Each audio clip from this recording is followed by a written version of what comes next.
Madina Gounass walla dañɓe Madina Gounass walla yonta e Madina Gounass woto gaccitmo e ɓamtare Madina Gounass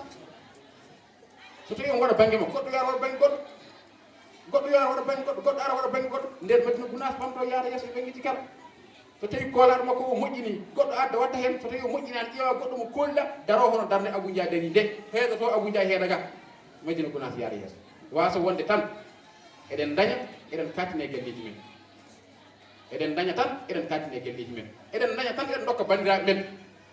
eɗen goppi ko renno ngo fonno naftorade e banggueji fof mbiɗo kam an daña biyeji makka bande debbo yahani nene ma yahat fof ko nenam yahani toon pour que nenam yaha toon tawmi tigui sehilaɓe noon ɗon golno renno ngo mi añanani nenam de kono nenam noon duwono ko duwowo nenam woni am dañmi ko dañmi ko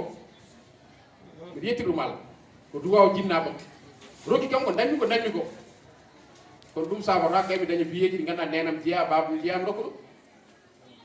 walla mo rokka kaari pour ɗo kam rota ɗum dokkatmi ko renno ngo ɗum tagui dokkumi Dakar Média dokkumi commission ngaji kadi mbaɗi noon ken ɓuuri handude hen min ko dañanmi ko so wi ɗum ɗi won nenam so Allah jaaɓi inchallahu taala donc bandiraɓe ɗi commentaire uji kadi yo balla e majji yo ballami ɗum ko mbaɗananmi renno ngo ko ɓurani kam min ko mbaɗananmi hooram ko mbaɗananmi renno ngo ko ɓurani kam min ko mbaɗananmi hooram sabu ko hen jimino hoore noon mi waɗan renno ngo